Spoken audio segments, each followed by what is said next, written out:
Hello and welcome to Big Thoughts and Small Talk. I am currently joined in the studio by the lovely and splendid co-worker and co-presenter tonight, Michelle Thiel. Michelle, say hi. Hello, everybody. I am back on Insanity Radio after a very long hiatus. I'm very excited. When was the last time you were on again? Before Christmas holidays. Oh, that's good. Early December, probably.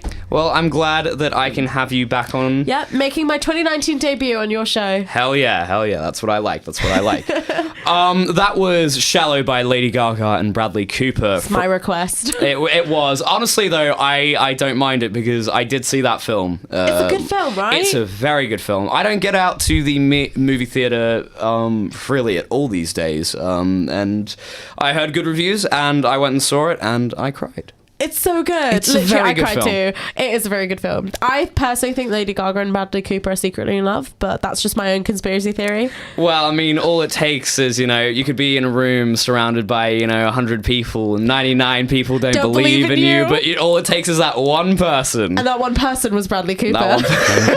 Have you seen the compilation of just the whole... Yes. And just Bradley Cooper, every time he just gets a little bit more angry, why do you keep saying this? Did you see the Golden Globes? Sandra Oh and Andy Samberg hosted it and they were mocking her for it. Oh. And she just the camera panned to Lady Gaga and Lady Gaga was like, it's true, okay? It's so funny. So a weird fact about Lady Gaga, she is 5'something"? 5'1". 5'1". Yeah. She is ridiculously short. Yeah. And it's so because in the film she actually She looked so tall in the film, She looked so tall. That's what I thought. And then I Google searched because I'm like, there's no way that she is 5'1". She's tall in a lot of her performances. The trick is she wears heels, 6-inch heels and platform boots, and it's oh, that's that makes why. Sense, yeah. And then you see photos of her when she's not wearing. It's wow, you are literally a dwarf almost. Wow. But respect to Lady Gaga, you make up for it with your fashion sense. Very true, and her song skills. Her song skills. She is her song voice. skills. Her I must say, Poker Face was one of my favorite. Isn't it a good song? Such a good song. Everything about Lady Gaga, I'm in love with. Gaga, my little monsters.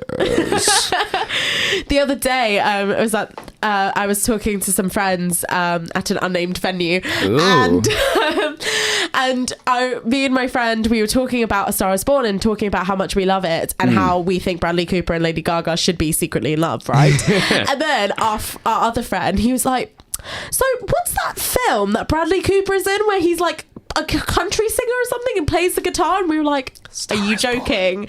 Are you joking right now? Are you just trying to annoy us? And he was like, no, I genuinely have no idea what film it was. And we were like, you have to leave. You're not part of the friendship group anymore. You have to go now. You have to watch the film before you can rejoin the friendship group. Correct, yeah. No, definitely recommend that. And I don't know, yeah, that was the last serious film which I actually saw, which is a shame because I wanted to see Vice with Christian Bale. I really want to see it. Christian Bale, what an actor. What a guy. He can fatten up and bulk up and then skinny down, and he's so versatile. I'm so jealous of his acting ability. All right, moving on to the big thoughts of this small week. Talk. And small talk. There we go. We should have coffee in the studio, but we can't. I wish we could. Wouldn't that be great? It would be awesome. Some Italian roast, a biscotti. Espresso while we do work at a coffee shop after all. That's true. If only it was open at this time of night. Sadly, it is not. Oh well, no complaints there, to be honest, because usually I close. So yes, the big thoughts of this week, for you particularly, because you are a journalist major, or is that your field of study? No, I study English, baby. You said, okay, well, the apple doesn't fall far from the tree with journalism, but I'm the editor of Orbital Magazine. The editor of Orbital Magazine, and you are currently looking at going to the United States to do journalism. Yes, potentially. The latest news. Right now, we talked about this last week with how Huffington Post and BuzzFeed staff, especially the opinion sections, were entirely laid off. Now, Vice News has announced that they're laying off 15% of their staff. Yes, they have. it is a difficult time to be a journalist, obviously. Indeed. With the layoffs, it sucks to get fired, and it's really horrible for like the people. Obviously, they have to pay rent and like buy food for their dogs and children and cats. I don't Mostly know. cats. They don't have children. I don't understand people. Like personally, I don't want children, so Fair enough. Well, no, I do, but like not until I'm like 35. 35. Fair enough. I'm gonna adopt Ilija. It's fine. I could imagine you with like a kid farm, just like. Right? I'll just adopt. There are plenty of children in the world that need families. That is very true. I was adopted myself, so. There you go. No, exactly. I'm a big advocate for adoption. Love same, it. but yeah. So like, it is really difficult. I know you have very strong feelings about journalism and journalists in general. Well, especially these days, it's. Yeah, no, I understand where you're coming from. I disagree, of course. No, that's fine. That's what this show is about. Yeah, civil conversation. Of course, and definitely. small talk. But yeah, and like I just think it's really unfortunate. Like all these people, like I follow a lot of them on Twitter, and then they all retweet each other. So I just like seen so many like people being like, I've been laid off, like looking for a job, looking for. And like it's really sad just to see. It's just really heartbreaking, and yeah, it's a difficult time for anyone who wants to go into journalism, like me, but like, and I know you're saying like you potentially when you were younger were thinking about journalism. I was did heavily 180. Yeah, I mean the only reason I really wanted to become a journalist was Vice in its early days. Yeah, Vice was really great. Was awesome. Like when they snuck into North Korea. Yeah, like that exactly. whole I was like, I want to do that type of stuff. But then I don't know. I think in the last 4 years, I mean, I've just noticed this. You may disagree with this, but journalism for me has become more activism rather than just, cold reporting of, events and, facts and all that. And like, I can understand, in this sort of, day and age with the, political climate, the way that it is, that, of course, journalism would be a front for activism. But I don't know, it's sort of been that way forever, to be honest, in a way. I think it's an evolution of the art form, to be honest. I think journalism is like poetry or like novel writing, it's an art form. Same way you create music, those are all ways of like, there's political messages in those, there's activism in that kind of like work as well.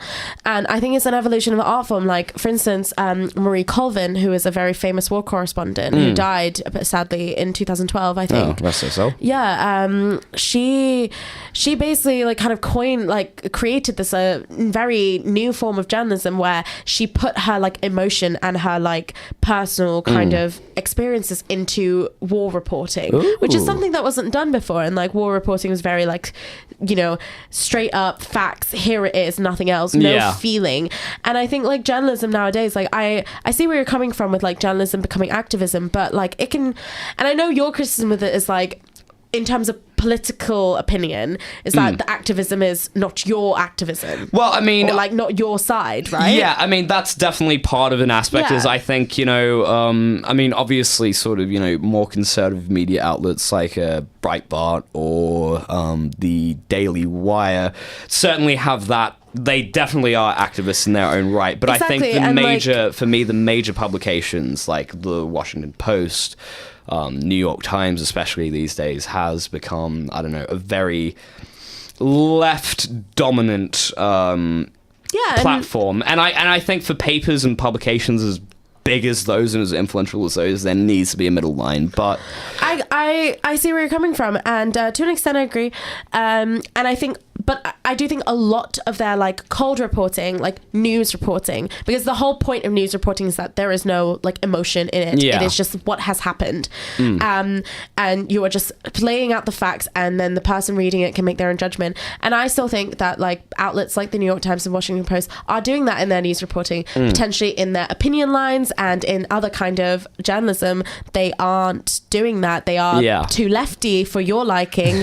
But that kind of this evolution of the art form, that's what like allows people like Tommy Lahren and like Steve Bannon and people from Breitbart and other kind of like Fox News and conservative media outlets, the same way it allows liberal and lefty media outlets. So like they do the same thing. I guess the left side has like more of a platform, I suppose. Yeah. Like, people talk about it more. That is true. And so that is you true. notice it more. Do Especially, you know what I mean? especially with Twitter and all that, that has become so influential these days. That, Yeah, exactly. A lot of the other sort of opinions can be sort of shut down. I will say one of the only journalists that I really appreciate, because they can see both sides of the story, and you may disagree with this, but I think Tucker Carlson is really great, because he understands sort of the working class plight with elitism and, the upset, and is like, yes, corporate America really is not doing a lot of favorable things to the little guy, and we need to recognize that. But the solution there isn't to sort of, I don't know, change the whole system. It's to make the system just a little bit fairer.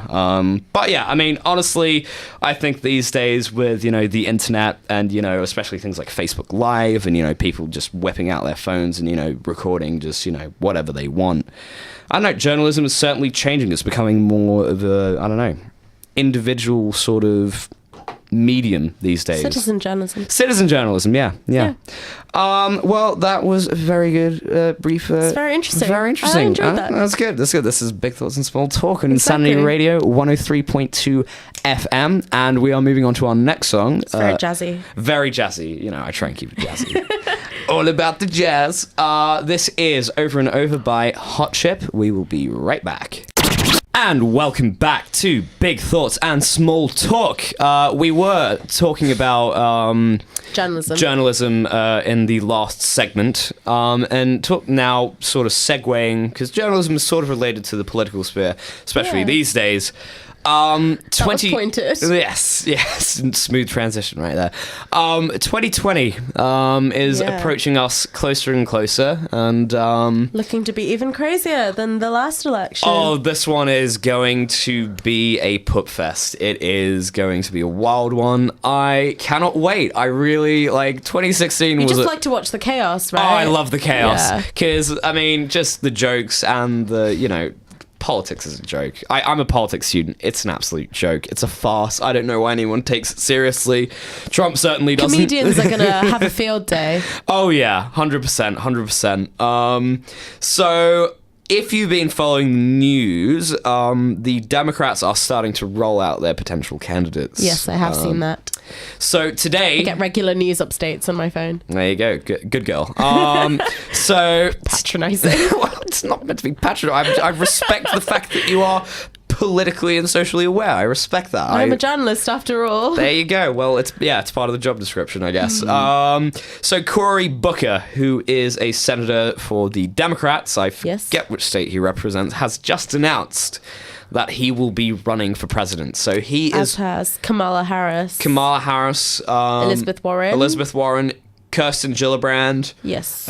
Julian Castro, Tulsi Gabbard, Marianne Williamson. Ooh, I don't know who that one is, but and possibly Bernie Sanders. Bernie Sanders throwing his hat into the ring. Interesting. Once again, will he survive to 2020? I do not know. Oh, that's wow. He's okay. an old. He's getting on. It's been almost 4 very stressful political years for Bernie Sanders, plus he didn't get the nomination last time, and age was a huge factor for a lot of votes. I know it sounds extremely shallow, but when I was a huge Bernie sort of bro back in the day and talking about how great he was and how he should be president, a lot of people were like, yeah, but he's super old, and he hasn't aged particularly gracefully, he's so mean.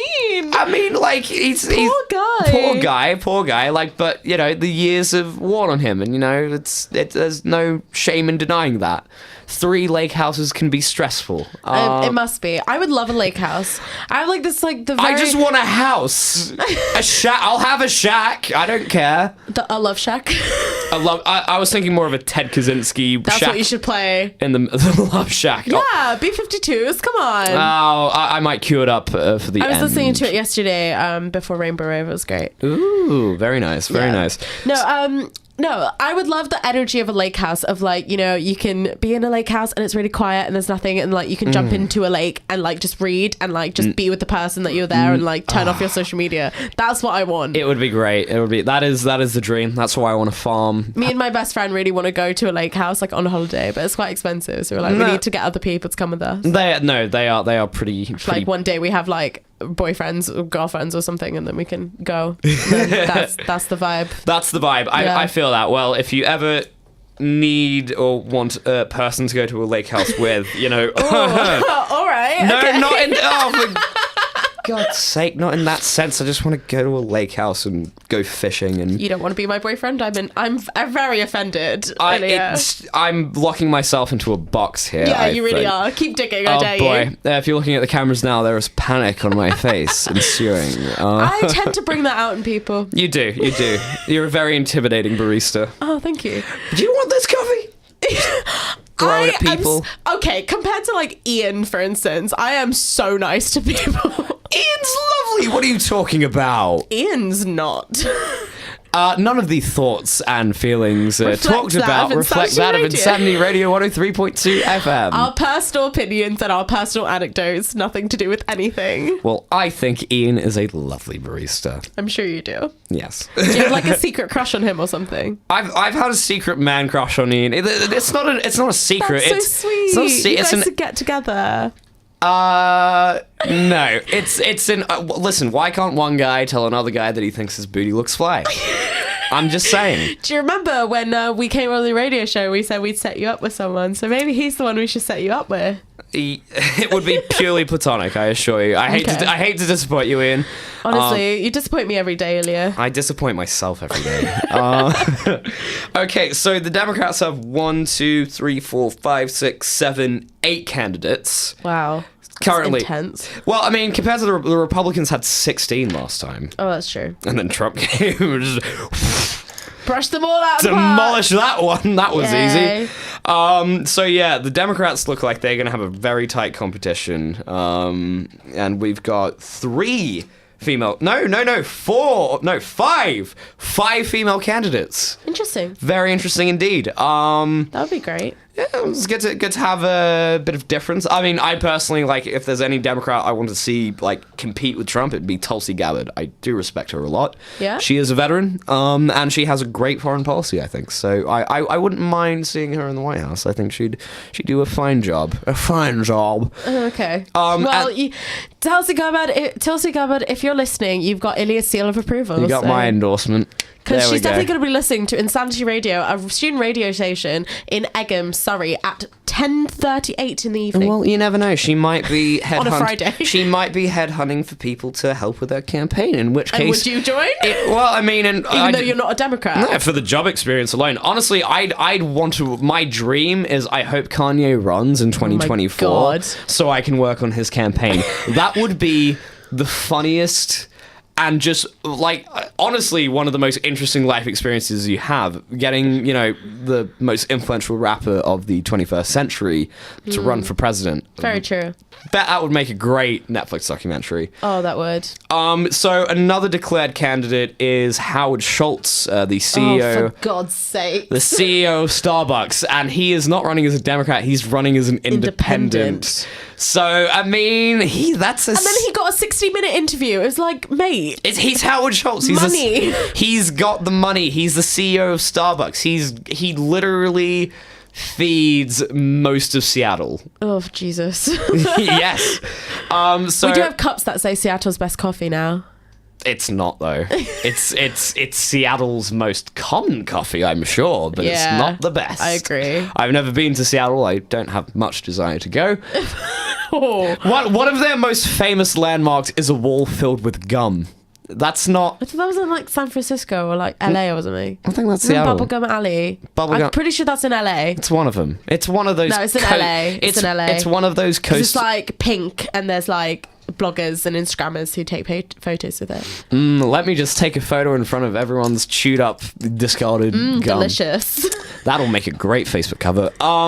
So yeah, like he's gonna potentially split the vote, because I know a lot of the sort of younger generations who are just fed up with the political process entirely do vote independent. I know a lot of my friends who were eligible to vote last time, they voted for Gary Johnson or Jill Stein. So having someone like Howard Schultz, who's got money, he's got, backing and, serious potential, that's gonna be an interesting, wild card into the mix. But if it does split the ticket, then another 4 more years of Trump. Woo! Love that man.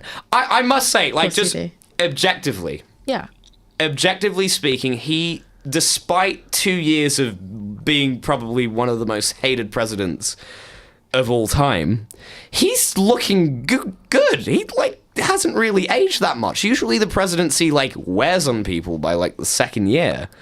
And he's still smiling, he's still golden, and I don't know how he does it, to be honest. It's probably all the spray tan.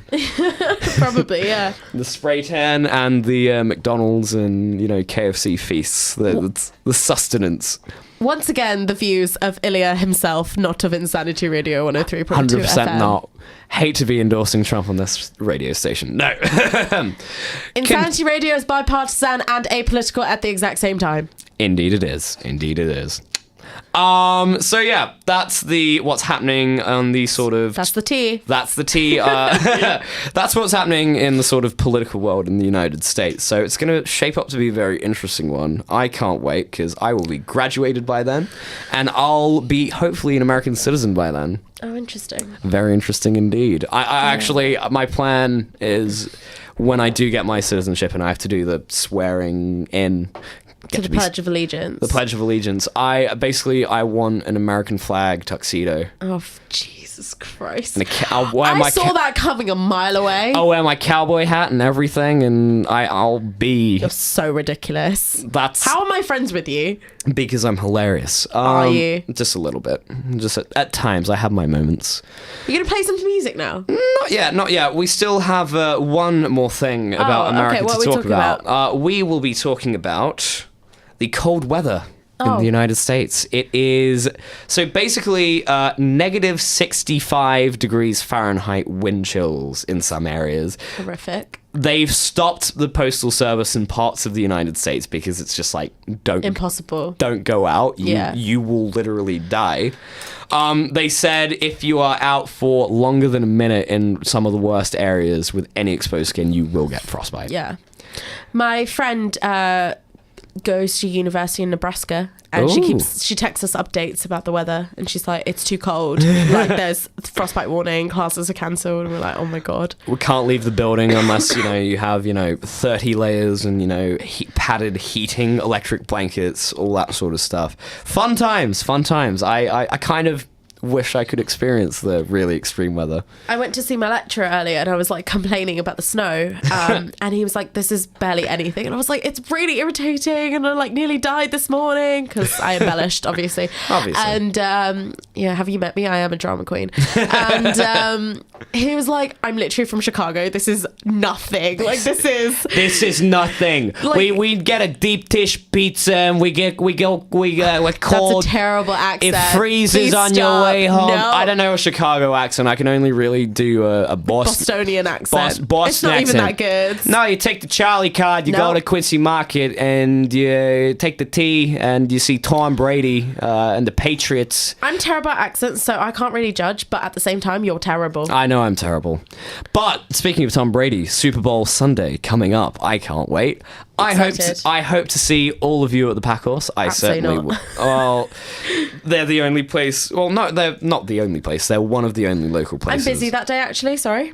Fair enough. I never said you were invited, but You literally just said everyone. I surely am included in that. Well, I think that's a bit presumptuous, don't you think? Right. Play a song. There we go. I think that's our cue to move on to the next song. Fight you, mate.